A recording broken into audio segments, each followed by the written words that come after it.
Assalamualaikum warahmatullahi wabarakatuh.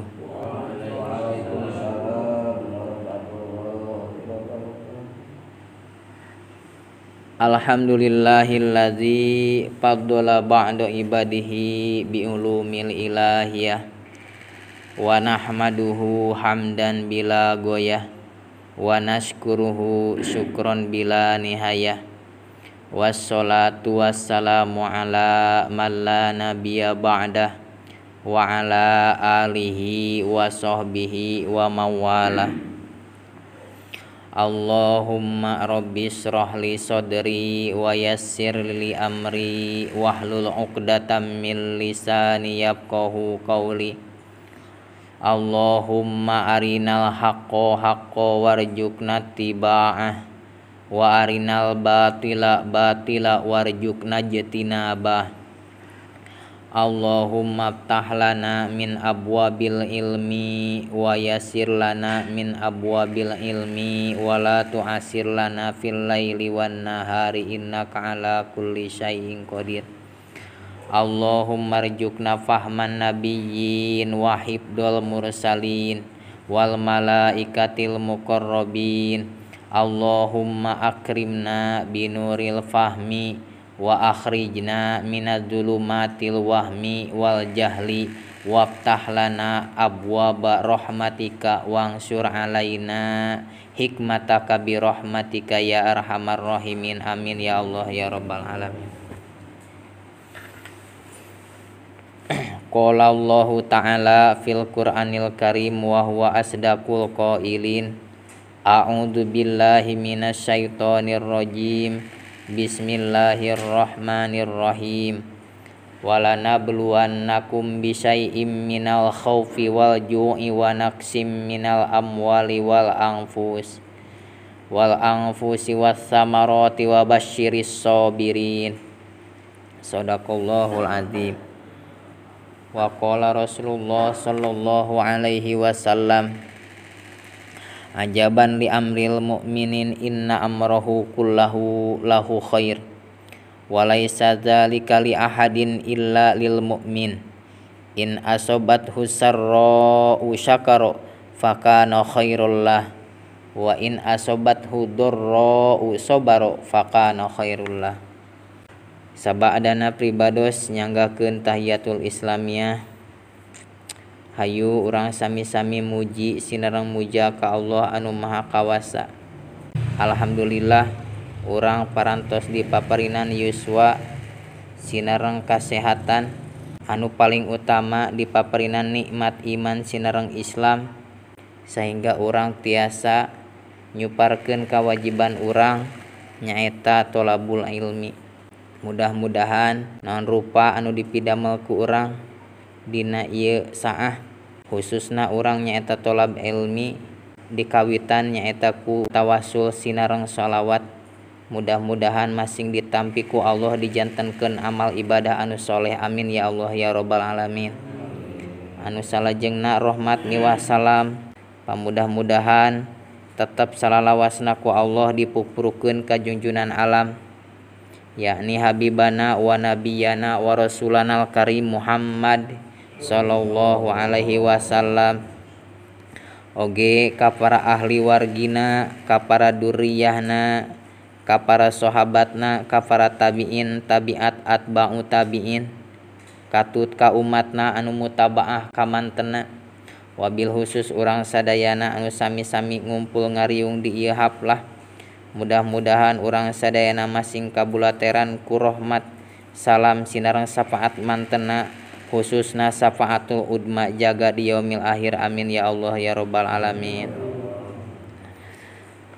Sateu acana pribados ngisi kana ieu waktos langkung ti payun pribados nedah heula dihapunten tina rupi-rupi dosa anu patula patali sareng bapa sadayana, ageungna alitna dohir sinareng batina. Kumaha kinten-kinten apa?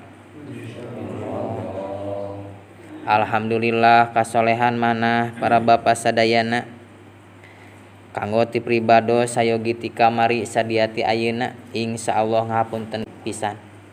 Sumangga urang lebet kana hanca kitab Riyadus Sholihin anu katunda. Ayeuna urang lebet kana babus sobri. Babus sobri ieu bab mertelakeun nyaeta perkara sabar. Qala Allahu ta'ala, parantos ngandika Allah ta'ala, ya ayyuhalladzina amanu, he jalma-jalma anu arariman, isbiru pek araranjeun kabeh sabar, wasobiru jeung kuatkeun kasabaran anjeun kabeh. Surat Ali Imran ayat 200. Wa qala ta'ala, sareng ngandika Allah ta'ala, wala nabluwannakum, pasti kami rek mere cocoba kamaraneh kabeh, bisaiin ku perkara, minal khaufi tina kasieun, wal ju'i jeung kalaparan, wa naqsi minal amwali jeung kakurangan harta banda, wal angpusi jeung gangguan jiwa, wasamaroti saeutik hasil buah-buahan, wabasyiris sabirin jeung bere kabar gumbira pikeun jalma-jalma anu sabar. Allah nguningakeun dina surat Ali Imran ayat 200 yen urang diparentah pikeun sabar, sinareng nguatkeun kana kasabaran urang. Teras Allah oge nguningakeun bakal mere cocoba pikeun urang sadayana, nyaeta anu kahiji tina bentuk kasieun, diantarana walju nyaeta kalaparan, wanaksi minal amwali jeung kakurangan tina harta banda, wal angpusi jeung dicoba dina perkara jiwa, wasamaroti jeung bakal dibere cocoba tina hasil buah-buahanna teh saeutik, wabasyiris sabirina jeung bere kabar gumbira pikeun jalma-jalma anu sabar. Wa qala ta'ala, Allah ngandika, innama saestuna yuwaffas sabiruna, dipasihan kacukupan pikeun jalma-jalma anu sabar, ajrohum pahala eta pikeun jalma anu sabar teh, bigoiri hisab anu teu aya batesna. Para bapak sadayana, jalmi anu sabar teh bakal dipaparinan pahala ku Allah, dipaparinan ganjaran ku Allah anu henteu aya batasna, anu henteu aya wates wangeunna, anu moal bisa kaitung. Eta ganjaran pikeun jalma anu sabar.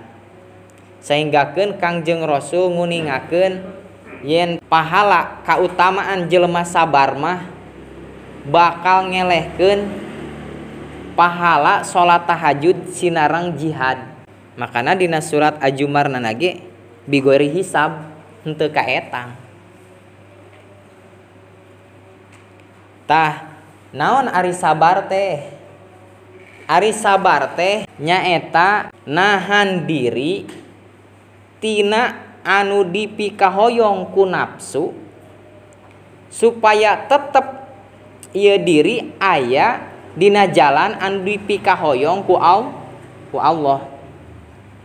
Sakali deui Pak, ari sabar teh nahan diri tina anu dipikahoyong ku nafsu supaya ieu diri tetep aya dina jalan anu dipikahoyong ku Allah, eta sabar. Teras aya sabara hiji tempatna sabar teh. Ari sabar teh aya 3 tempat anu sering ku urang kadangu, anu sering ku urang kaos, anu sering ku urang kabahas. Anu kahiji sabar teh nyaeta aya dina nalika taat. Lamun disebat taat teh berarti urang nuju ibadah ka Allah. Kumaha contohna sabar nalika taat di antawisna pas urang netepan, pas urang saum, pas urang sodaqoh, sadayana oge merlukeun kasabaran. Misalkeun urang netepan hawana pas urang ngalaksanakeun netepan ieu nafsu sok hayang geura atos. Tah terus we ku urang teh dikendalikeun ieu nafsu teh bisa nahan diri supaya henteu anclup kana nu dipekahayang ku nafsu dirobah pas netepan teh eta kahayang nafsu teh ditahan ku urang. Tah dugi ka netepan urang jadi husu, jadi anca, jadi leres. Tah eta disebat sabar. Upami urang saum terus eta urang saum teh nengalian wae jam elek sekeng hayang geura magrib, tah cirina berarti urang teu sabar kitu we. Jadi dina ibadah ge perlu kasabaran. Bahkan aya carita kieu Pak, jelema mualaf kakarek asup Islam teras we anjeunna saum wajib. Pas adzan duhur, aduh cenah hampir cenah abi buka. Kunaon mesang hampir buka? Eta adzan duhur sami jeung adzan magrib.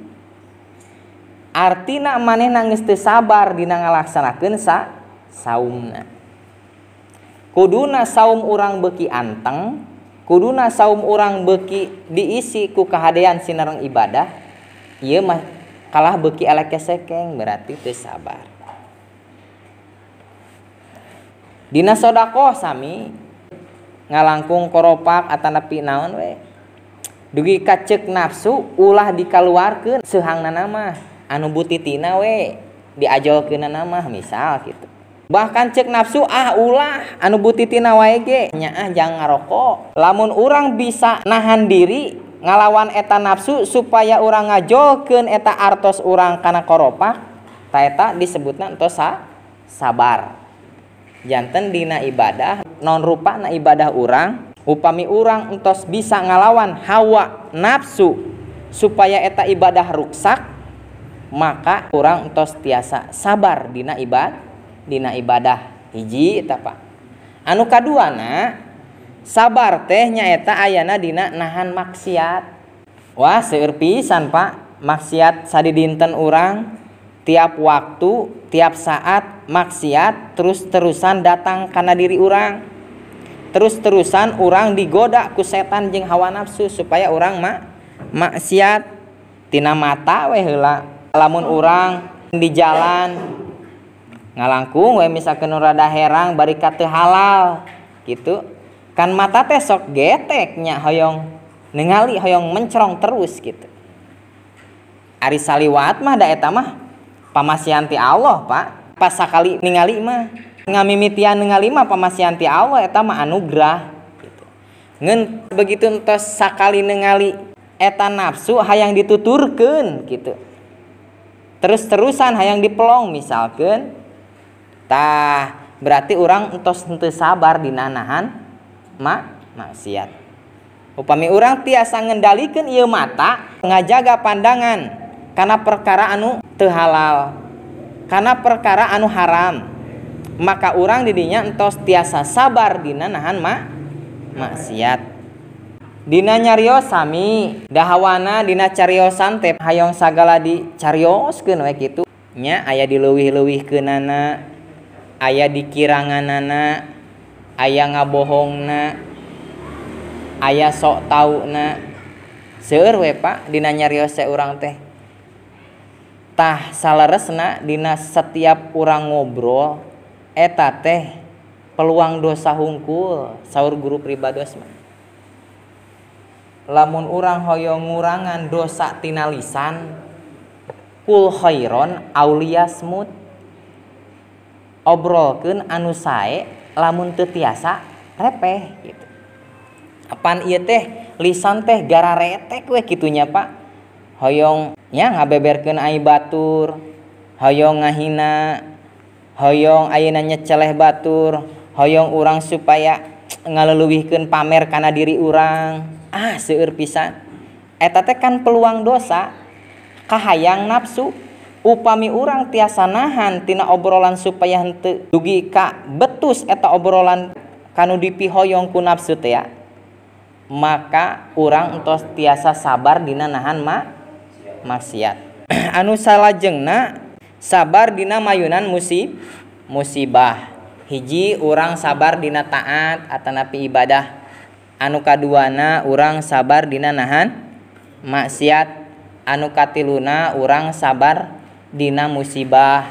Sami musibah oge tiap dinten, tiap waktu, tiap saat aya wae kana diri urang. Da urang mah nyangka teh biasana nu ararageung we kitu nya, banjir, longsor, aya kapapaitan, teu damang, anu repot eta musibah. Padahal sok sanaos ieu curug kajos jarum we saalit, eta ge musibah Pak, cocoba ti Allah. Atawa tidagor musibah sami. Matakna lamun urang tidagor ti tajong, innalillahi wa inna ilaihi rajiun, da emang musibah. Tadi manakeun urang nalika kenging musibah, kenging cocobi ti Allah, naon we bentuk rupana, bade ageung, bade alit. Aya nu ageung mah sok pertela katengali nyata gitu Pak. Tapi nu alit kadang urang sok tara sadar. Tipika nafsu teh hayang ngarasula, hayang ngadat, hayang ambek teh mah kitu. Tah lamun urang teu tiasa nahan kana eta berarti urang teu sabar dina mayunan musibah. Sabalikna lamun urang tos tiasa nahan kana diri supaya henteu sajalan anu dipikahoyong ku nafsu, dugi ka urang teh tetep aya dina jalan anu dipikahoyong ku Allah, supaya henteu berontak, supaya henteu ambek, maka urang berarti tos tiasa sabar dina mayunan musibah. Ieu sabar teh kalintang beratna, kalintang hesekna, matakna ganjaranna ge teu kaetang. Ganjaranna ngelehkeun ganjaran jihad sinareng ganjaran tahajud. Matakna yakin dimanakeun urang ngengingkeun musibah, cocobi ti Allah, naon wae bentuk rupana, arek alit, arek ageung, sing yakin eta cocoba, eta musibah anu dilungsurkeun ku Allah teh sadayana wae ge sae sami jeung ayeuna kanikmatan anu dilungsurkeun ka urang. Sabab saur Kangjeng Rasul, ajaban li amril mukminin inna amrohu kullahu khairun. Jadi kacida unggulna pikeun setiap urusan jalmi mukmin, inna amrohu saestuna setiap urusanana kullahu khair. Setiap urusanana teh sae we kangge jalmi mukmin mah. Jadi anu imanna kuat bulat ka Allah, maka nampi sagala rupa ti Allah sadayana we ge sae. Walaisa dalik li ahadin illalil mukmin, moal aya nu kitu teh kecuali nyaeta pikeun jalma anu bener-bener buleud imanna ka Allah. Inna asobathu sarra'u syakara, di mana-mana dipaparin kabungah, dipaparin anugerah, dipaparin nikmat, anjeunna bakal syukur. Sabab fakana khairul lahu, sabab perkara nu kitu teh nyaeta perkara nu hade pikeun anjeunna. Puguh eta mah nya Pak, da urang we ge ngaraoskeun dimanakeun nikmat anugerah, lamun dagang meureun kaala untung, lamun tani sugih mukti meureun kitu, lamun buburuh kaala langkung. Eta mah sadayana oge pasti ngaraos syukurnya nampi kitu. Ku ucapan-ucapan wae mah urang teh kitu. Sok sanaos masih keneh berat ari syukur ku tingkah mah kitunya, diange ibadahna, diange sedekahna. Wa in asobathu dorro, nalika dipaparinan dorro kapait, kasusah atanapi teh anu tadi cocoba teh ya, maka sobaro anjeunna bakal sobar. Pakana khairullah, sabab perkara nu kitu teh eta sae. Jadi Pak, ku Allah dipaparinan bunga, dipaparinan susah, dipaparinan untung, dipaparinan rugi, sae we. pikeun jalmi anu sabar mah gitu. Ta ieu anu disebut sabar dina mayunan musibah. Sabab naon? Sabab eta karugian, eta kasusah, eta cocoba anu dongkapna ti Allah salaresna mah syariatna diundang ku perlakuan urang-urang keneh Pak.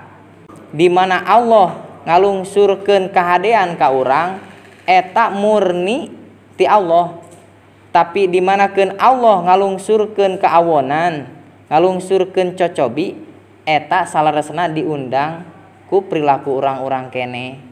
Matakna cocobi kapait kasusah eta teh kedahna kanggo diri urang teh jadi introspeksi diri, jadi tobat gitu Pak. Introspeksi diri teh tobat gitu. Ngarumasakeun diri yen ieu datangna musibah, ieu datangna cocoba teh moal samata-mata datang begitu saja, tapi ieu teh pasti aya undangan tina kaawonan, tina dosa, tina aib diri urang-urang keneh. Matakna pikeun jalma anu entos bisa nahan diri mah ningalina kana eta cocoba jeung musibah teh ieu teh banget undangan urang-urang keneh. Makana insyaallah tiasa sabar. Dimana tos sabar maka bakal kabuka jalan kahadeanana. Inna ma'al usri yusra. Dimanakeun aya kahese, dimanakeun aya kasulit, lamun urang tiasa mayunanana, tiasa nyabaranana, maka bakal pendak kagampanganana, bakal kapendak jalan kaluarna, bakal kapendak solusina. Ta eta sabar tempatna aya dina 3 perkara. Mudah-mudahan ieu cariosan pribados aya mangpaatna. Da ari sabar mah pagawean berat, urang teh sararea can tiasa komo pribados masih keneh bau cikur cek paribasan. Ieu mah cita-cita urang sadayana, urang ikhtiaran, urang riadohkeun, urang latihkeun, disagenegeun urang ngarekes ka Allah bari ka ngadua supaya urang jadi ahli sabar, bari dilatihkeun we salit-saliteun kitu nya. Sapertos urang ngaos Quran sami kitu dilatihkeun. Da kasabaran oge di mana urang menak anu kira-kira dipihoyong ku nafsu, tah latihkeun buburu lawan gitu nya Pak, supaya urang henteu anclup kana dipikahayang nafsu, henteu amek teu ngarasula, henteu anclup kana perkara anu maksiatna. Mudah-mudahan urang sadayana tiasa dikiatkeun, dipaparinan kakiatan ku Allah, taufik hidayah supaya urang tiasa istiqomah dina ngariadohkeun dina mujahadahna eta sabar. Amin ya Allah ya rabbal alamin. Kalayan ditutup ku doa akhir majelis. Subhanakallahumma wa bihamdika asyhadu alla ilaha illa anta astaghfiruka wa atubu ilaik. Billahi taufik wal hidayah. Assalamualaikum warahmatullahi wabarakatuh.